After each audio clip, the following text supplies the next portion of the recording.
Hi, good morning, guys. I thought I would go over one or two of the things that I have sent out in the group with regards to some shorter transactional um, writings. And so let me jump into it quickly and see if we can get through this. Hopefully, you have gone through the other things already. So remember, you have to choose one longer transactional, which would be your essay. Then there would be a shorter one, and then there would be one with you either have to create a poster or something like that. So please have a look. If you can, go and Google some paper 3 so you can have a look to see which ones of those would sit more easily with you, and if not, which ones. Oh, please always take the easy one. Always take the easy one. So writing formal might be a challenge for you. Then do the informal letter instead of the formal letter. Do the diary entry instead of where you have to do an agenda. If you can do an agenda, that would be great. Do an informal email instead of a formal one. But let's have a look at this one. Okay, so what we have here is a poster. I mean, a poster is almost something that we see every day. You see it at shops. You see it on in the streets. You see it on poles in the streets. Someone hands a flyer to you at the traffic light with the robot. So this is what a poster would look like. It says, and look at this, 80 to 100 words. So first of all, you're going to start here on top. Eitzer High School presents. You're going to tell us what this is about. The most romantic story ever told. So it's going to have sort of a subtitle to it. Who presents it? And then what this is about. And then what is the story's name? Use a large font that is legible from a distance, where you say, okay, this story's name is Romeo and Juliet by William Shakespeare. So if you have to make a poster of, let's instance, say the school dance, then you're going to say Eitzer High School presents the best dance ever, end of year. The theme is black tie event. You don't have to say by William Shakespeare in that instance, because it is not a book that they are presenting. And then use a few words like starring this person and that person. So you can say DJ Colored is going to be there and DJ Green. Start with, here we go. Include important information such as the date, the time, the venue. That's normal. We have to be able to know, when is this happening? What time is this happening? And then you're going to write something like, can you see that there's 7:30 p.m. Make sure that you put in p.m. or a.m. Then the venue is going to be the main hall, Eitzer High School. There we go. Please provide an attractive visual. So you can draw something on there, whether it's just a man or a girl or something. Can you see that? Provide an attractive visual on there. Now, the admission fees, general admission is 25 Rand. Give the cost of the event and say where tickets can be bought. Children, students, and seniors are paying 15 Rand. Then you can say this is a fundraising, just small info, little bits of information. Fundraising activity. Why is that? For the 2013 matric dance. And then you can say there will be a donation box at the entrance. Tickets can be bought outside Mrs. Theron's classroom at first break any day before the show. That's, in a nutshell, is what that poster would look like. Okay, we've done that. Let's quickly have a look at the next one. This is a diary entry. I don't know who still keeps diaries. Sorry, I'm just finishing up something. Again, you will see this is 80 to 100 words. It's the same thing for shorter transactional questions. So here we go. Here's your diary entry, 80 to 100 words. You can start, and I mean really on a diary. In a diary, you will see, if you buy a diary, the date is on the right-hand side. Write the date on the right-hand side of the page. Friday, 6 October 2013. Can you see it starts with a day? It was Friday the 13th or Friday the 6th of October 2013. And then you're writing to the diary, and you say, dear diary, You can include a greeting, but it's not necessary. For your own sanity, I would say please write dear diary, and then you can start, because then you're going to follow a specific narrative. Then you're going to say, I think Samuel is interested in Mel, Katie, and visit. These are your own thoughts, okay? Write down, write about seeing people you know, new experiences, or your personal interests. Because I mean, that's what this is about. Oh, you can say, I thought about saw Peter today. They were walking in the street, and it made me feel a certain way. So that's it. So let's quickly have a look at what it says. I think Samuel is interested in Mal. Katie and visited Mark this afternoon, and Samuel was there at Mark's house as well. They were chilling out together, just listening to music in the sun. So we sat on the back steps with them and had a really nice chat. When we said we were planning to walk home, Samuel insisted that he and Mark walk us home. He was really quite assertive about it. Let's see what the side note says. It include details about the people and places you have been that day or seen that day. Okay, so if you've been to, we were at the spaza shop. We saw two other people, Johnny and Annie. We were talking about this, but it was a very chill conversation we had. It's like you're just really reflecting on your day and putting your basic thoughts down. Please remember that it's 80 to 100 words, and then that you put at the bottom. Remember, we always say put your number your words, and then put it down at the bottom.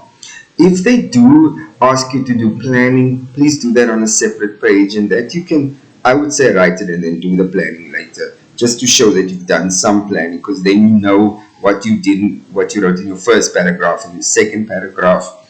Yes, so just to save time, yeah. Now let's go towards the end. Use a very informal style with lots of contractions and adverbs of intensity. There we go. Then the next thing says, I got the feeling he is pretty interested in me. I wish he would just ask me out. Boom. That's very simple. You end it off. You don't have to say it was great. You can say it was a great day. Thank you so much. Who are you going to say thank you to yourself?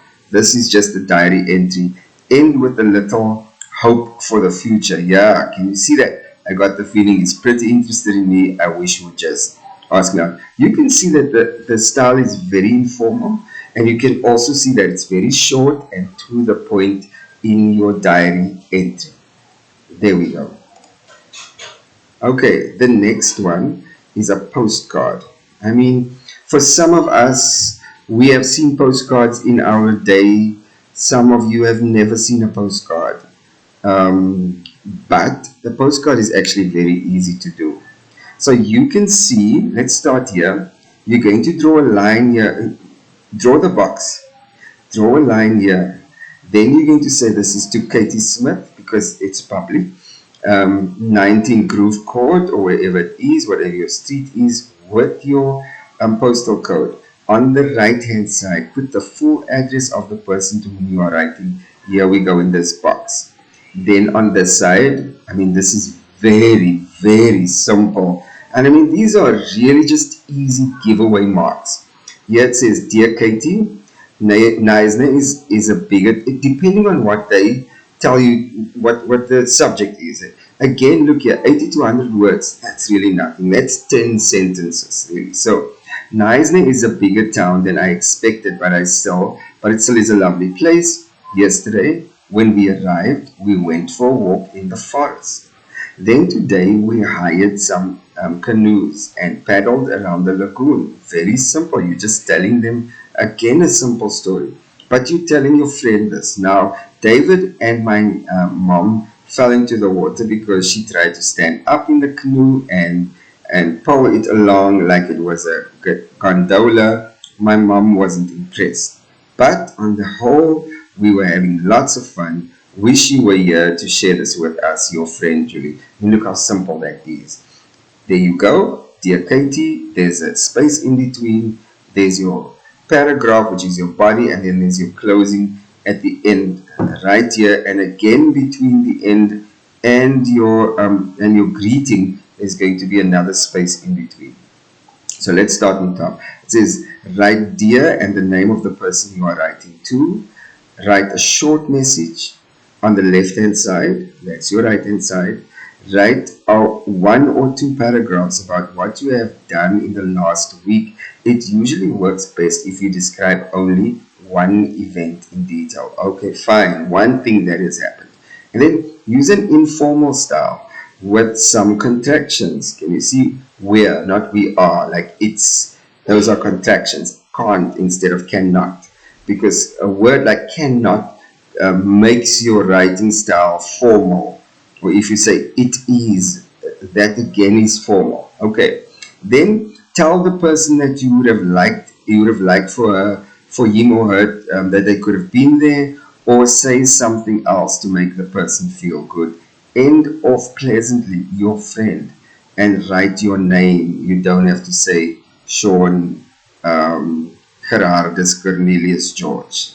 That in a nutshell is your postcard. Can you believe it? These are really easy marks if you know the formats. To familiarize yourself with what the paper would ask you, I would suggest you go and download a paper 3 question paper and see what you can and how you can work your way around it.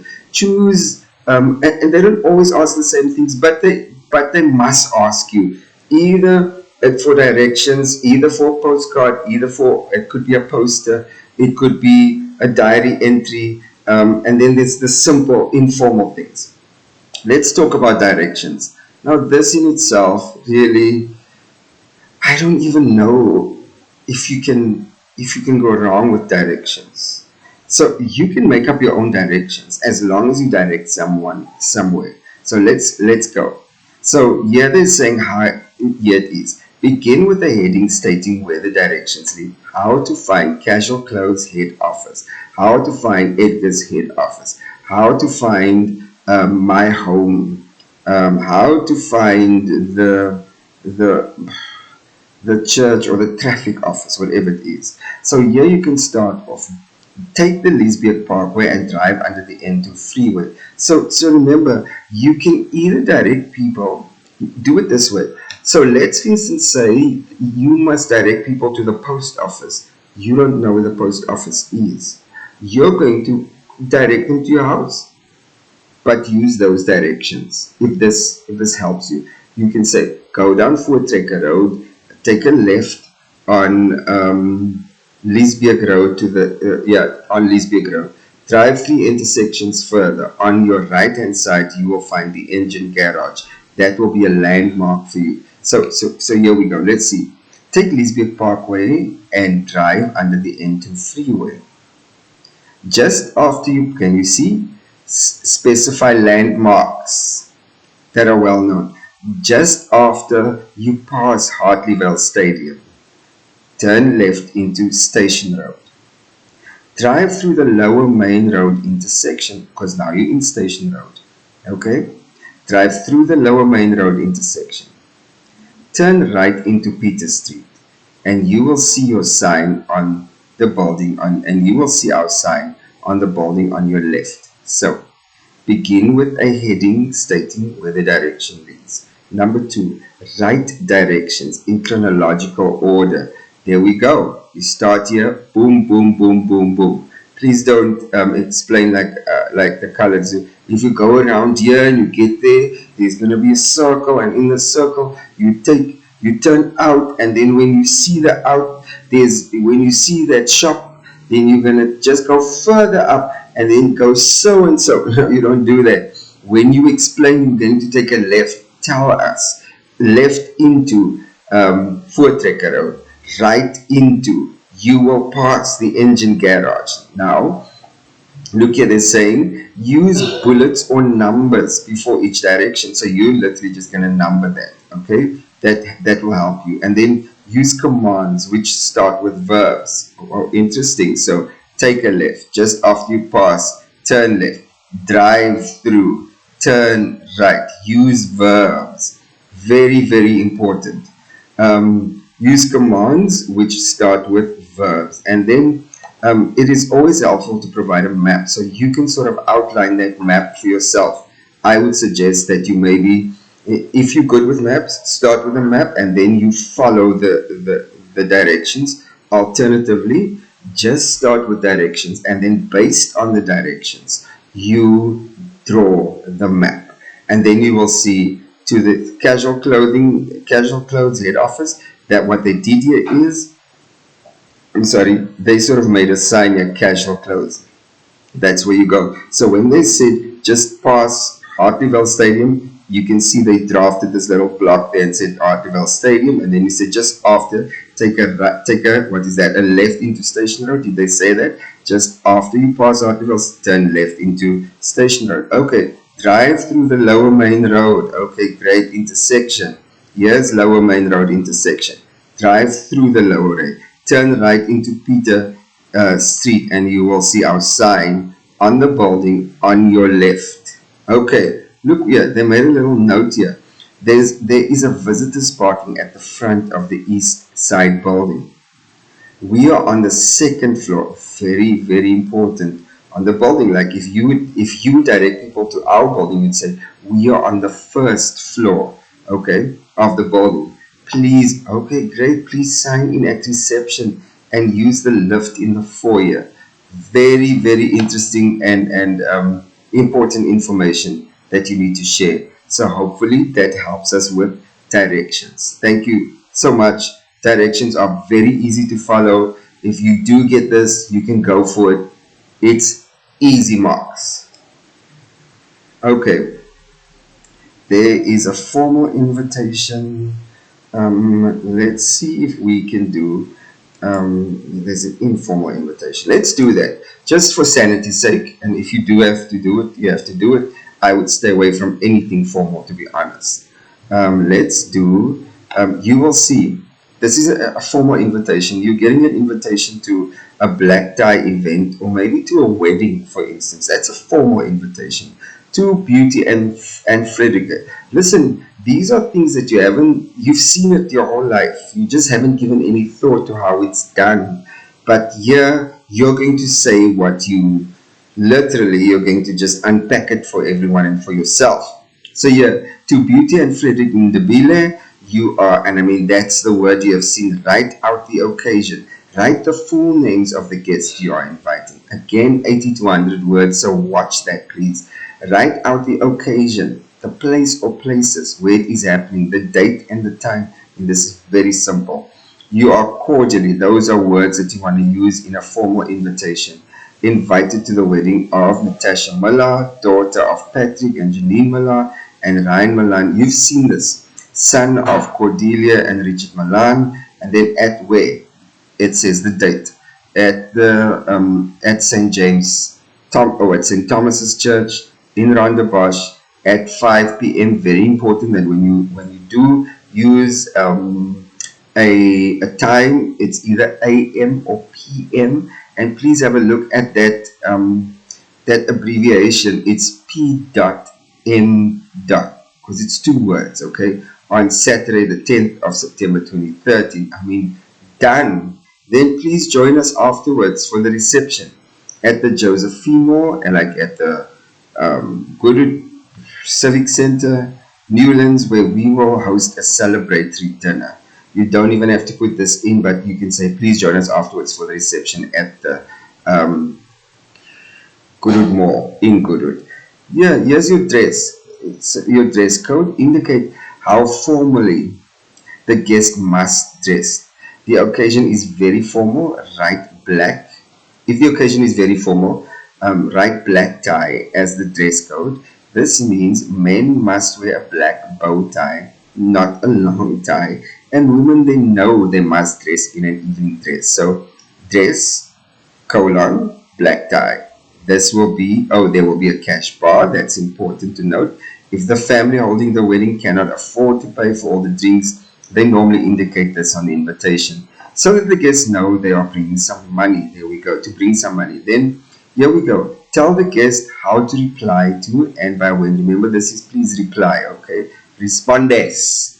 Okay, so it says rsvpr.s.v.p.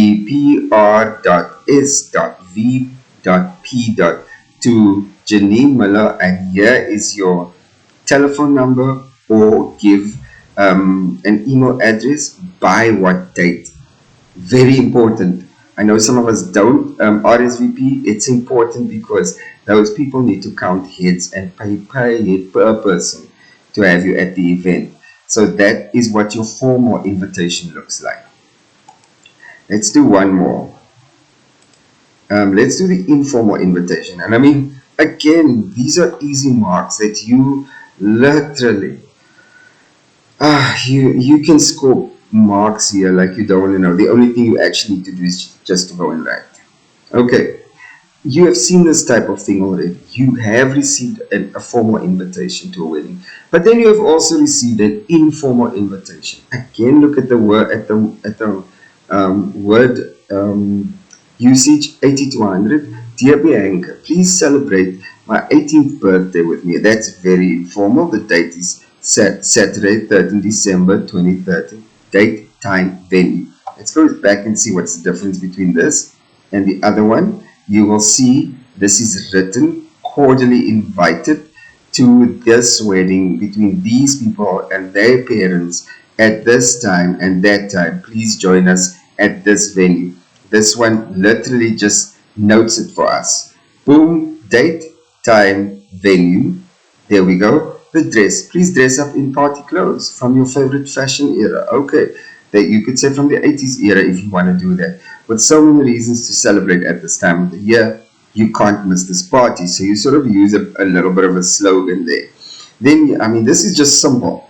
It just looks complicated. It actually isn't. Then RSVP means please reply.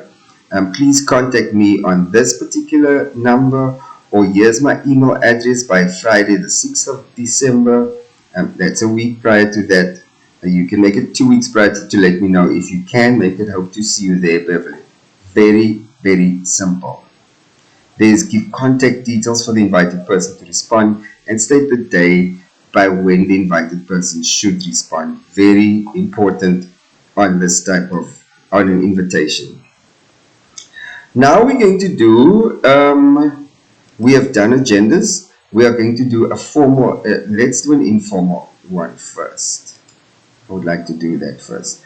Now, emails seem to be almost very complicated, but it's not. Email is like writing a letter. Some of you have written emails, and I mean, really, there's a format that they would like. Let's start at the bottom. So you're going to say, hi, use a friendly greeting for an informal email, depending on what the topic is they choose for you. So they'll say, write a formal email or write an informal email. So in this instance, we're going to look at the informal email. It says, hi, Tawine, whatever, Jazz, and whoever these people are, and Anthea. We're not going to go and look at the format yet. I'm just going to look at the content. You're going to say, it has been such a long time since we've all seen one another, but now that your exams are over, I would like for you to all come around for supper. We can finally catch up with what is happening in each other's lives. What would next Saturday night at 7 p.m. suit everyone? Very interesting. And then it would be great. Again, there is spaces in between to indicate paragraphs. No? It would be great if you could all make it. Please let me know if you can come by the end of this week. Take care, Melissa. That is like writing a short informal letter in terms of the content. Now what you need is, remember, for emails you need to write it to someone, and obviously you need just make up an email address, sean@gmail.com and plus annie@gmail.com. So when you do that, when you write that out, you can see here you're going to use a semicolon between email number 1 if it's to 3 people and the next email address, ytgr@intercom.coza. I would say just use .com, gmail.com, someone at gmail.com. Again, when you use the third email address, if they do instruct you to do so, use the semicolon. So you're literally just going to write to, then you're going to CC someone if need be CC means you're going to copy someone. So you can, for instance, copy your mother in on it, just so that there's a track record. Really, sometimes you need to maybe send out an instruction to all your colleagues, but then you need to maybe CC your manager so that they can. There's a paper trail of what has been said or what the instruction was. Then the subject. So it's to CC subject. Listen, we understand that you can't make all of this, that you can't draw this particular box. So you're just going to start off, draw a line, write to colon, CC colon in the next line, subject dinner.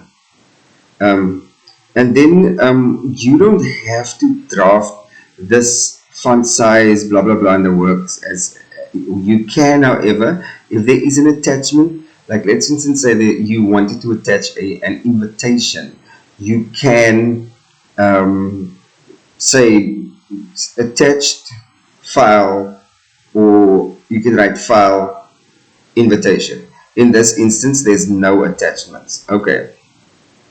So let's have a look at this quickly. Fill in the email address of the person or people to whom you are writing and the subject of the email. Then, when you write an email, you can send it to more than one email address. Use semicolons to separate the addresses. Perfect. Then it says here, you don't have to fill in the CC section. There we go. You really don't have to fill it in, but I just gave you an instruction, or I just alluded to the fact that you can. It obviously depends on whether they do give you an instruction to CC someone, but it's normally safer to do that. User-friendly greeting.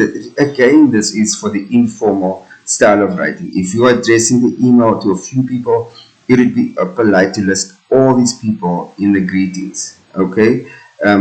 You can use contractions and exclamation marks in the emails to friends. Emails often only have one main paragraph because they usually only deal with one idea, and then end with a friendly comment, and your name. Take care, Melissa. Done. If you want to do the formal email, it's again the same thing. Subject Richard Rose. Workshop, the same thing happens over there because we can't change that in email. An email is an email and has the same format up there. So here we go.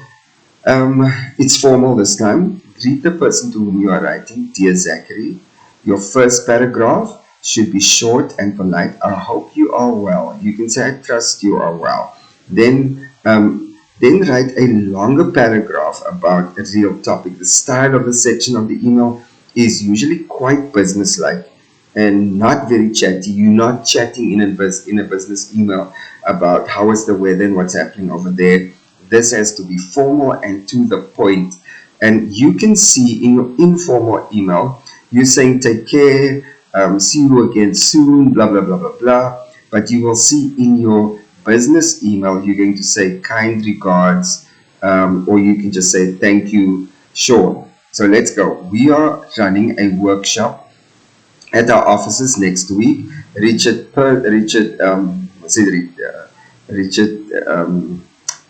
what's her name? Patali. Richard Parker.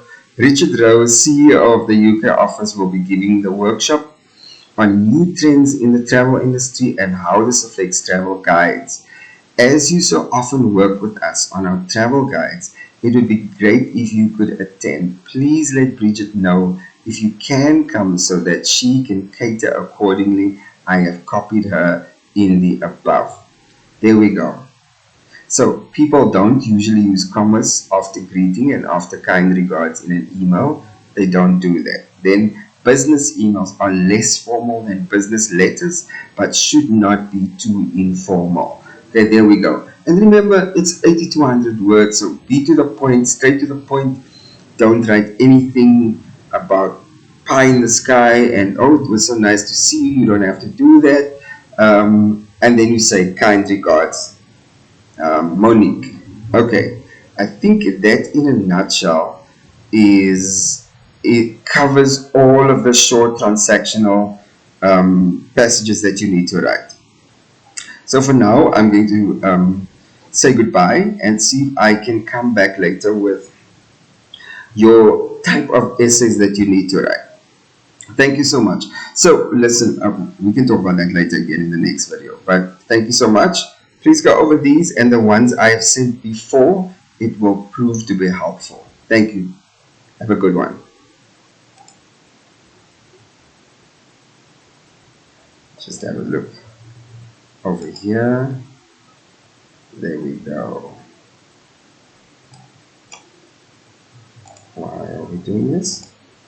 Here we are. Later.